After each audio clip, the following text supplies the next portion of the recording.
اعوذ باللہ من الشیطان الرجیم بسم اللہ الرحمن الرحیم۔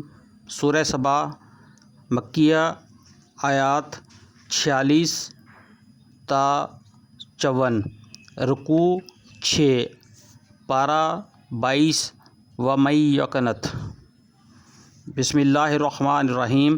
اے نبی صلی اللہ علیہ وآلہ وسلم، ان سے کہو کہ میں تمہیں بس ایک بات کی نصیحت کرتا ہوں، خدا کے لیے تم اکیلے اکیلے اور دو دو مل کر اپنا دماغ لڑاؤ اور سوچو تمہارے صاحب میں آخر کون سی بات ہے جو جنون کی ہو۔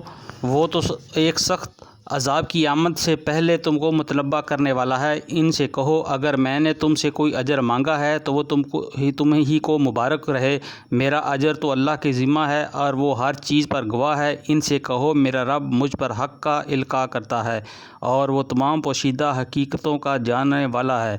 کہو حق آ گیا اور اب باطل کے لیے کچھ نہیں ہو سکتا۔ کہو اگر میں گمراہ ہو گیا ہوں تو میری گمراہی کا وبال مجھ پر ہے، اور اگر میں ہدایت پر ہوں تو اس وحی کا بنا پر ہوں جو میرا رب میرے اوپر نازل کرتا ہے۔ وہ سب کچھ سنتا ہے اور قریب ہی ہے۔ کاش تم دیکھو انہیں اس وقت جب یہ لوگ گھبرائے پھر رہے ہوں گے اور کہیں بچ کر نہ جا سکیں گے، بلکہ قریب ہی سے پکڑ لیے جائیں گے۔ اس وقت یہ کہیں گے کہ ہم اس پر ایمان لے آئے، حالانکہ اب دور نکلی ہوئی چیز کہاں ہاتھ آ سکتی ہے۔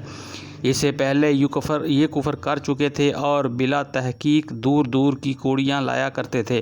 اس وقت جس چیز کی یہ تمنا کر رہے ہوں گے اس سے محروم کر دیے جائیں گے، جس دن ان کے پیش رو ہم مشرب محروم ہو چکے ہوں گے۔